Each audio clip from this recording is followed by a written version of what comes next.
Let me make sure that it's recording. Yes, okay. Well, in the recording, welcome again to Math 20. We've just done our announcements for almost 40 minutes, and hopefully you are looking forward to how the class will work. We're starting with changing one number. So let's think about this a little bit. If we roll a die 1,000 times and get an even number almost half the time, we could write it as a fraction. We could say, it's like a half. Once we say it's a half, we could make it a decimal, 0.5. Here's a question everyone has the first day of a math class. If I say the name of this, then what am I saying? When I lecture to you, I'm going to say 0.5. Saying 0 point just gives your brain a little bit more heads up that decimal approaching. If I'm working with you in office hours, then I'll just say 0.5 because that's what everyone says, right? If we were in a court of law and you were a stenographer taking dictation of what everyone's saying, we'd say 5/10, because that's 0.5 is 5/10, and so on. So there's different names. You don't have to rate the 0 point. You don't have to say 0 point, but I will because I'm lecturing. Half is also 50%. Maybe there's a measurement unit like 0.5 feet, and for some reason you want to make it 6 inches. So anyway, that kind of stuff. That's what we're doing, and if some of that was too fast, that's okay. This is the reminder that when you want to look at the answers, then use the shift key or do a long wiggle on your phone. And when you see this page after class, then don't spoil all the answers and try and work backwards. That will not help you learn as well. Try and work forward to do the things we've done. Some people have never heard of Control F, so I put that there. Control F will find where things are. I move it down here so you can see. So if I want to find where, I don't know, the first time it says place value, then I can search and it will jump to those things and I can go down and so on. So it's a big page for this whole topic, but you can navigate it easily. There's also a nice thing. Whoa, what was that about? Can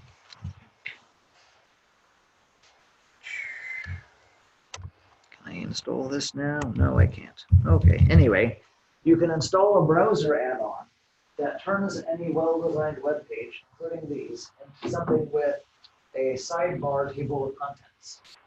So if that helps you, you can do that. I was hoping I could demonstrate things, but it wants me to log in, so I will. But there we go. Maybe that helps.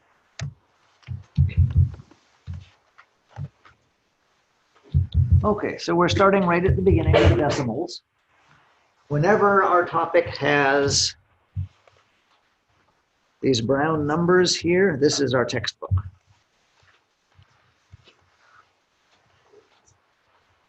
So after class, now I can get rid of that one.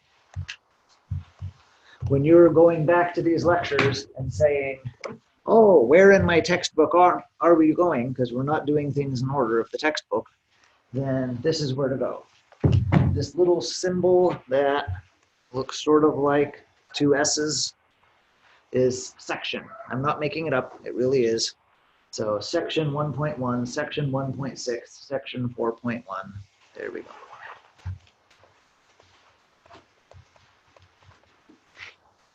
Are we having homework tonight? Are we having, yes. So these are the sections? These are the, yes. So. This is basically a review of Math 10. Yep. Is that what I'm Any math class at LCC will start with a couple of days of review. Okay. So I'm going to go faster than I will, by the way. So if this seems too fast, let me know. I can always slow down. We do have time. But I'm assuming while I'm doing the Math 10 review that I can go at faster than normal pace because it's review. So, okay. First thing to review is the place value names. The main thing I want to point out here is which ones have THs at the end. So the 9 is already labeled as thousands. Which one would be the thousandths? The 5. Now the first thing after the decimal is the tenths. Tenths, hundredths. Yeah, I'm thinking 3 too. Thousandths, right? Okay, we skipped over some. What's the 8? Everyone can just call it out. The 7? 10. Yeah, don't put a TH on it, it's just tens. And the 6? 1. Ones. Okay, and last but not least, the 2 and the 1. Yeah, after thousandths, first will be 10 thousandths, and then 100 thousandths. And I apologize if I don't always enunciate the TH perfectly.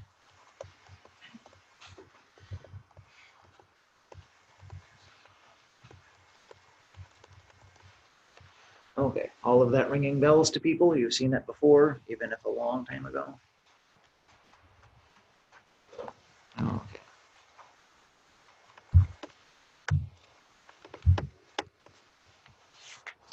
Okay, let's place these in ascending order. Number 2. Which of these 4 numbers starting with 2 is the smallest? 2,608 is the smallest. So this is 1. Okay. 2680 is the second one. That's 2. Then 2860. Okay, the 20,000 is more obviously the bigger. Anyone have trouble with 1 and 2? Why one is bigger than another? Okay, decimals make it more confusing. So which of the decimals is smallest? 949? 57949? No. Oh no, it's even more. 57. 4905? The first one. The first one's 14. Okay, let's go over I'm how. thinking that too. That's a wimpy error. Okay, Oh, wait, no. so with the bigger than ones, you start with the decimal place and go to the left, right? So you're saying that 8 is bigger than 0, 600 is less than 800, 2,000 is less than 0, but then there's a 20,000, right? I guess you actually go this way. So you're starting with the only one with 10,000 is this one, that's the biggest. And then 600, 800, 600, so the 800 is bigger, 680, 608. So we're doing a similar thing, we're going left to right. So they're all 5/10ths, that doesn't help us. How many hundredths do we have? 777, it's all the same, that doesn't help us. How many thousandths do we have? 4, 4, 4, oh, this is gonna be the biggest one, right? It has more thousandths than the others. 10 thousandths, 2, so far the smallest. 9, bigger than 2. Another 9, still bigger than 2. So this is going to be the smallest one, because the 2 is smaller than the 9 as we work our way across. Then the third one is number 2. So now, if we have a 5749, which is bigger, a 1 or an 05? The decimals, I can always put more zeros on the outside, right? So maybe that makes it easier to see that 5 is going to be less than 10, but what comes after that 9? Okay, should we do more of these? Yes? Let's do another one. Okay. Not sure actually I have another one. Do I have more? No. Okay, let's wait. We might come back and do more later. Can't think of an easy way just to generate confusing ones. Okay, a cute story about this machine. You can look at that on your own time. Is this decimal accurate to the millionth place? Let's see, let's check. So 10th, 100,000, 10,000, 100,000, million. Yes. Here we go. All right. So another common question, other than do I have to write the 0 before 0.5, is how do you round things in this class? So we're talking about that now. We often get too many numbers just because we do division. If I do 40 divided by 7, I get a bunch of decimal places. Let's think about different ways we could do 40 divided by 7. The first one is I'm planning my kid's birthday party. There's 6 guests and my kid, so I'm trying to put 40 pieces of candy in 7 party paper bags. Are we going to have decimal amounts of candy? No. If there's extra candy, I'm just going to eat them. Right? So in some situations, just the situation we have will tell us how much to round. In this case, I'm not going to have any decimal digits because that's not how party favors work. Another situation, there's a pharmacist. She has a container labeled 40 milligrams of medicine, and she wants to put it in 7 doses for a week. So in that case, how many decimal places should she have?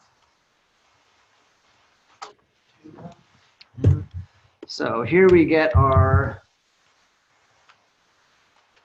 idea that it was only labeled 40. So it might be like 40.4, it might be 39.5. We're not sure exactly what it was because it wasn't labeled with any accuracy besides the whole number.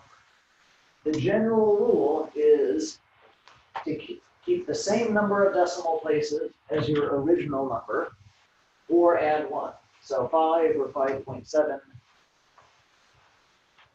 this case, I think 5.7. Her scale could probably be used to measure 1/10 of a milligram if you actually know how pharmacist scales work. Carpentry would be similar. If we had a 40-inch board and cut it in 7 lengths, then can I measure to 1/10 of an inch with a ruler and a saw? Sure, that's not hard. Can I measure to 100th or 1,000? I'm not that good. Maybe someone else is.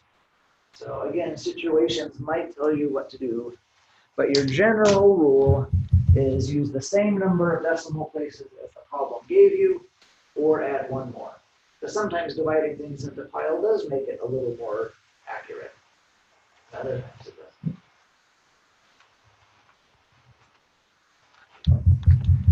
Okay, your turn to do an example. So someone has 15 pints of salsa. There are 16 pints in a gallon. So we need to do 15 divided by 16. And we get all of these decimal places for no good reason, just because of division. So how much of a gallon of salsa did Clara make? How should we round that?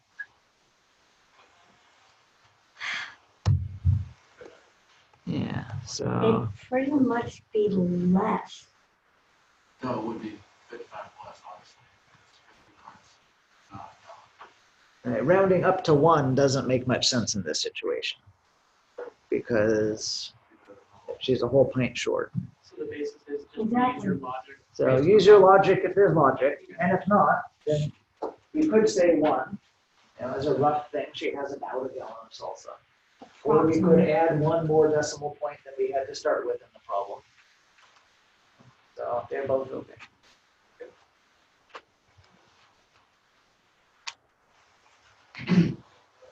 Okay, let's keep going. Why isn't it small? There we go. Okay, we finished our first little subtopic about rounding. There's these brown boxes that talk about the open educational resources that I mentioned before. These are free textbooks. Some of them are amazingly good. Unfortunately, for Math 20, no one has written an amazingly good one yet. And they're not terrible, but they're just not worth replacing the Bittinger book. So if you want more discussion of these things, then you can use these and say, let's read what this one talks about for rounding and so on. So there's links there. If how I explain things isn't what makes sense to you, or oh, that went to the bottom. How Bittinger explains things doesn't work quite well for you, then there's more chances to see how things are. When I can, I also try and find videos for you. So if this wasn't enough explanation, then you could click here and videos I found online are here. I would rather add more of these than spend my effort making all of the answers appear when you hit the shift key for every single thing, because I think this helps people more. One of your class participation options is to help me find more videos for things. So that's one that people often do. Khan Academy, by the way, is much better. 3 years ago, it was all sorted by grade level and what state, I wasn't quite sure. And if you wanted to just look up rounding, you had to first kind of guess what grade level they were teaching rounding. And then anyway, now it's actually easier to find things by topic. So yay.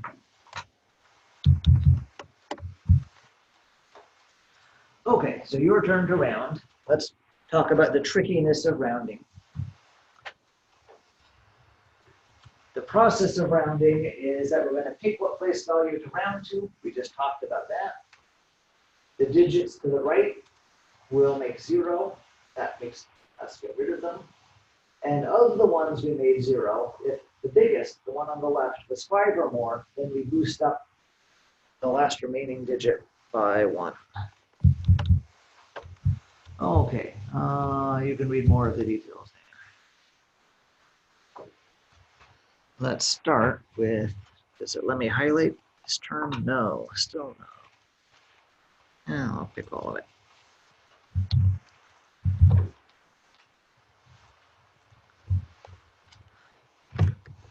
Okay, so how do I want to organize this? 10.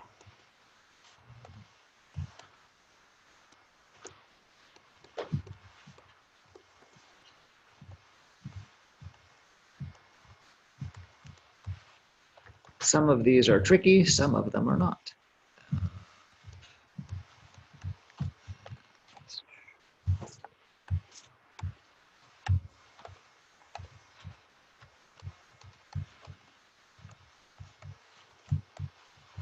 Okay, so help me out. How do I round that number to the nearest ones? The first step was to say we're rounding to the ones. The second step was get rid of everything to the left. The next step was, of the things we got rid of, is the biggest of those, the leftmost of those, 5 or more? In this case, no. And if it was, we would make that 3 bigger, make it a 4. But it's not, so we just leave it.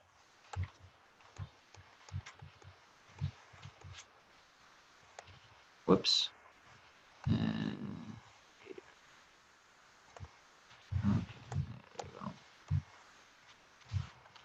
okay, tens. What will we do? More of you this time, less of me. 4570. 4570. Everyone agree? We're rounding to the tens. The thing just to the right of it, the biggest of the ones we're removing, is a 3. The 3 doesn't change it, so we can just get rid of all that.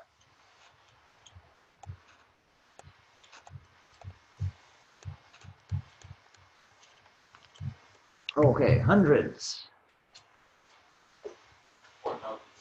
Yes. So we're rounding to the hundreds. The biggest of the things we're getting rid of is a 7. It's 5 or more, so we have to make that 5 into a 6. 5,000. Yeah, and the last one will be 5,000.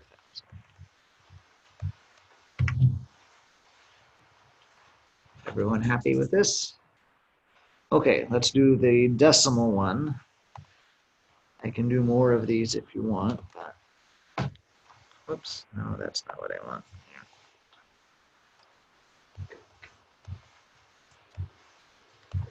Trying to highlight. Okay, go back here. This one I might want to do more than one.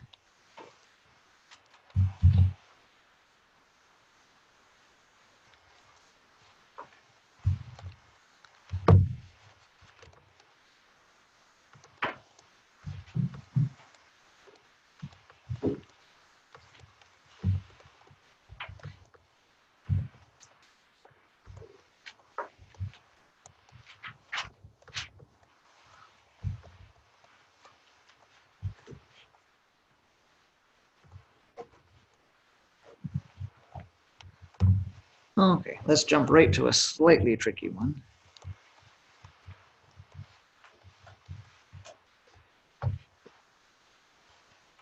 So round it to the nearest tenth. Which digit is that? The 0. So we're going to get rid of all of this stuff. The biggest thing we get rid of is the 7. So 0.1. Oops, I should get rid of that first. Okay, hundredth. Are we going to change that 7? What are you gonna leave there? No, just a 0.7. Thousandth, tenth, hundredth, thousandth. Are we going to change the 2? Nope, leave it there. No, 4 is small. 10,000th. So 10th, 100th, 1000th, 10,000th. Are we going to change the 4? To the 5. Yeah, 9 is 5 or bigger, so when we get rid of it, we have to make the 4 bigger.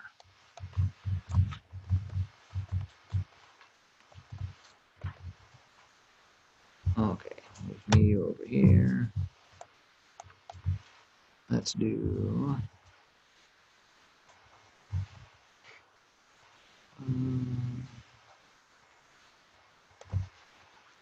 this one. Okay, to the 10th. And 25, that 7 is going to be made bigger because there's a 9 next to it we're getting rid of. 100th, It's still gonna be a 9 because right next to it is a 0. yeah, we're keeping the 9. Next to it is a 0. The 0 is not going to do anything. 1000th, Still gonna be 7, 9, 0. yeah. So I had said earlier that we could always put a 0 to make things have extra place value if we wanted. We could always take away zeros. That's not quite true. The one case we're required is if somebody specifically tells us, write this to the nearest 1,000, then I have to have something in the 1,000. That's what they're telling me to do. So I can't leave out the 0 and be correct in this case. I have to write it there. Okay, and lastly, 10,000th, 25, what? 0, 1. Great. Ta-da. Okay, have we done enough of these?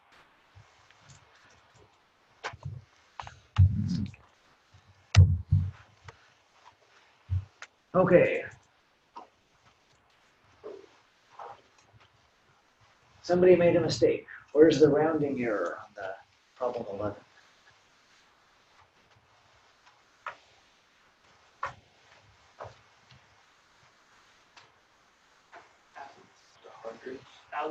Thousandths. What should it be for thousandths?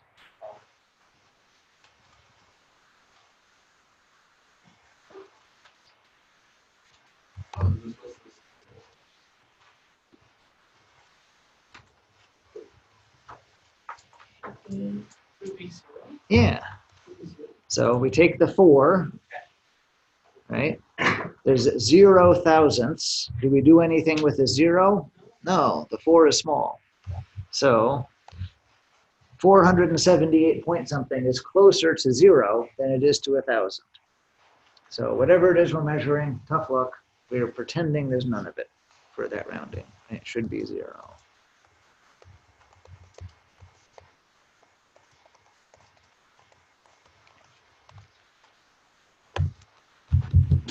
Okay. If we round too early, we'll introduce some error.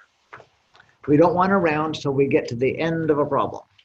And I'm not going to spend time in class doing that right now. We'll see it plenty of times in real life. But again, you can see the difference if you want to peek at the answers. More OER, more video. And I just said we only round at the end, but of course sometimes somebody tells you to round at the beginning. We call that estimating. So estimating is nice because sometimes when your blood sugar is low and whatnot, you hit the wrong buttons on your calculator and get this totally bizarre answer. And if you estimate a little bit, then you get more of a clue that, wait a minute, this isn't good at all. If we want to estimate 47,900 divided by 12, I could say, well, it's going to be somewhat close to 47,900 divided by 10. Anyone remember the shortcut for division by 10?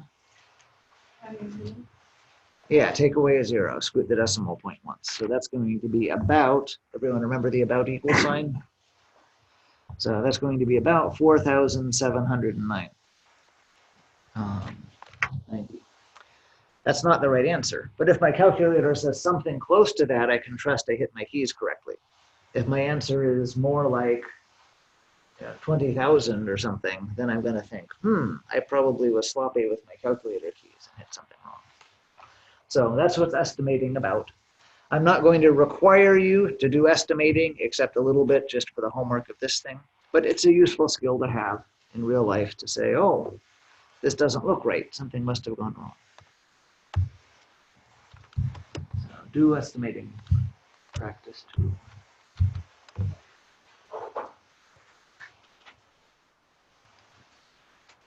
Okay, next big topic is fractions.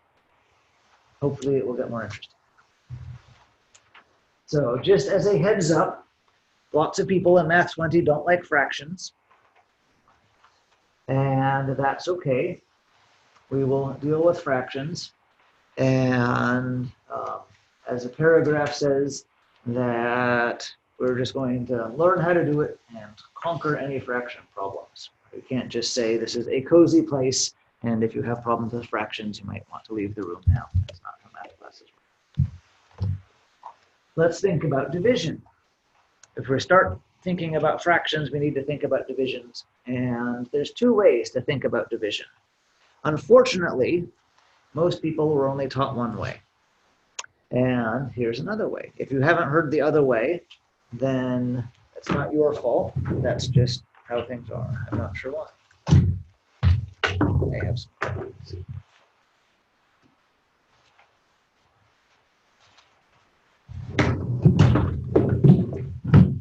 So the way that we're used to thinking about division, what American elementary schools seem to like, is to think about it like dealing out cards.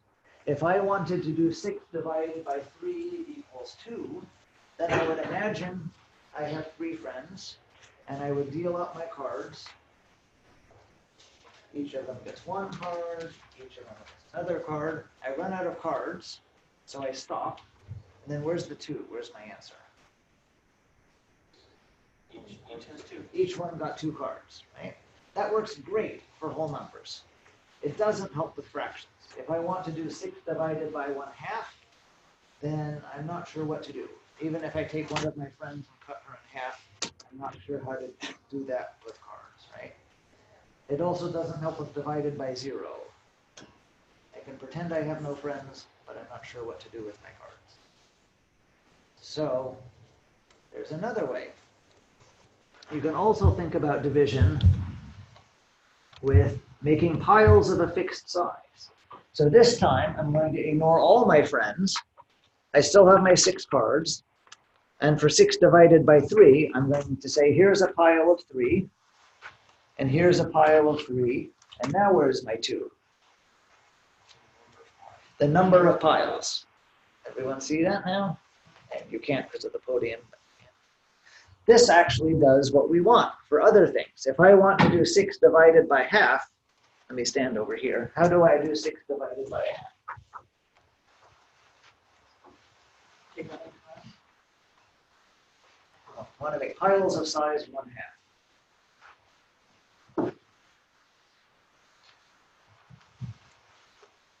Rip them in half. Yeah, rip them in half. So 1, 2, 3, 4, 5, 6, 7, 8, 9, 10, 11, 12. So 6 divided by 1/2 is 12. There you go. If I wanted to do divided by 0, I could get some sense of that. It's actually not infinity if you're a technical math nerd, but it acts a lot like infinity. If I had 6 things and I wanted to make piles of size 0, I could keep doing that all day long. I never run out of what's in my hand. So that's a better way to do things.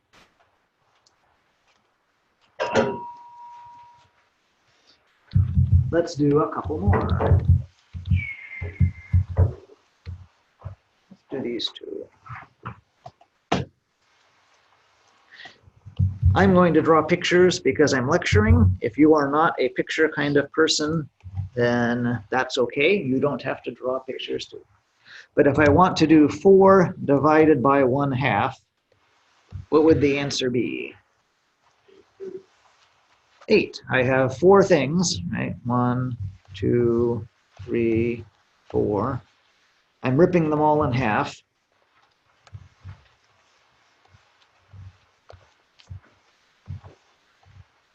How many piles of 1/2 did we have? 1, 2, 3, 4, 5, 6, 7, 8. 8 piles.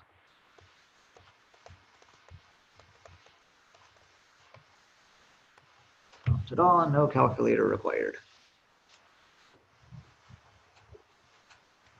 I'm going to go on to the next one. I'll come back to this if anyone wants me to. But just to finish it up.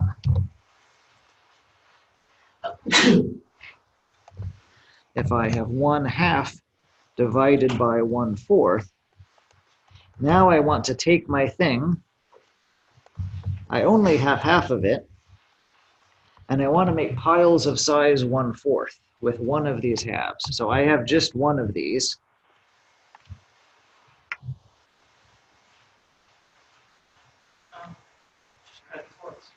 So if I cut everything into fourths, how many fourths do I get with my things I had? 2. So 2 piles of size 1/4. So don't have to do anything tricky. We'll learn about flipping and multiplying and all of that later. Don't worry. You're not going to have to draw pictures forever. But you don't need to do that. You can just say, oh, look, if I have a half, how many fourths are in it? There's 2 of them. Okay, did anyone want that page? I rushed ahead of too much.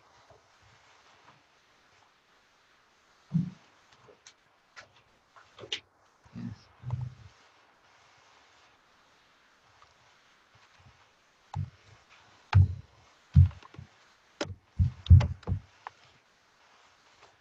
Okay, one last subtopic and then we'll stop, hopefully a little early because lots of people have to come tell me about registration and books and things. So factors are the numbers you multiply to get to another number. 3 and 5 are 2 of the factors of 15. 3 times 5 is 15. 1 and 15 are also factors of 15. 1 times 15 is 15. A lot of people like making rectangles. What are all the factors of 12? Well, 1 and 12 work, 2 and 6 work, 3 and 4 work. So all of those numbers are factors of 12. When we're dealing with fractions, we need factors because we have to reduce our fractions or find common denominators or all those other things that we'll get to in the next couple days. So how do you find factors? This is yet another thing that your elementary and middle school teachers could have taught you better, but didn't if you get a normal American education. So we can just sort of think hard, but there's rules to follow, and somebody has probably taught you only some of them. So a number is divisible by 2, we call it even, if it ends in a 0, 2, 4, 6, or 8. A number is divisible by 5 if it ends in 0 and 5. A number is divisible by 10 if it ends in 0. Almost everyone knows all of these when they show up. A lot of people have never seen the others before for some unknown reason, even though they're not Harvard. If we take the digits of a number and add them up, if 3 goes into that, the 3 will go into the original number. Now we can test for 2 and 3. If 2 and 3 both work, then 6 will work. The 6 is 2 times 3. For divisible by 4, we can just peel off the 10s and 1s digits, ignore anything else. And if 4 goes into that, then 4 goes into the original one. And 9 is like 3. Add up the digits and see if 9 goes into the sum. So Last one for this class, and we'll do more of these next time. So 13,512. So is it divisible by 2? Yes, it ends in 2. Is it divisible by 3? I have to add things up. So 1 plus 3 plus 5, got a plus 1 plus 2. What do I get? 4, 9, 10, 12. Does 3 go into 12? Yes, so 3 is going to go into my original one.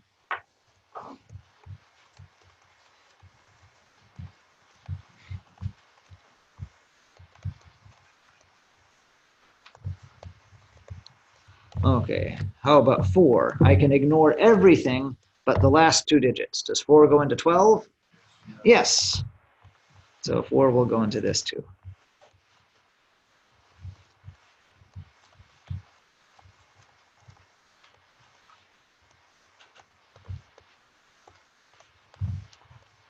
Okay, 5. No. No, it doesn't end in a 0 or 5. 6? Yes, 2 and 3 both worked.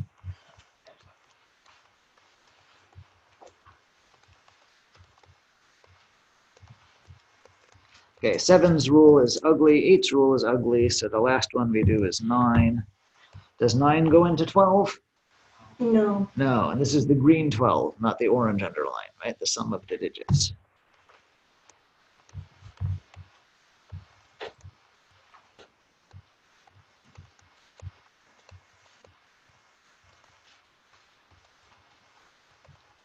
Okay, so let that rest around in your brain, and we'll do more of those next time. What is your job before I see you again? Well, if we go to the homework, then first look at what we did, right? Go down the shape-shifting topic as far as we did today, and see if you can do the same things I did. The ones I skipped over to be efficient with our time, the reason they're there at all is so that you can now do them when you're not. The textbook problems, so you could do the ones for decimal accuracy and your turn to round and estimating and thinking about division. I wouldn't try the ones about factors yet. We've barely scratched that. Then random problems. If you need more problems in the textbook, do that. And if you really wanted to try turning in the rounding ones, you could rush ahead and do that, but you probably won't have time before Wednesday.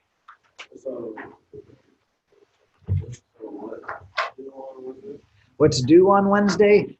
You don't have to turn in anything, but if you have time this week, you could actually go to the ones to turn in, the green page you have, and the rounding ones, the first set of 10, you could actually turn in.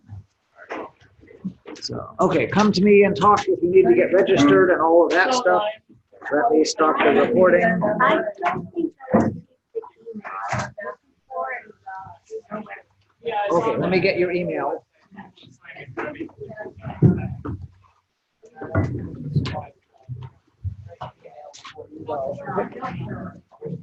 Yes, you need to be registered.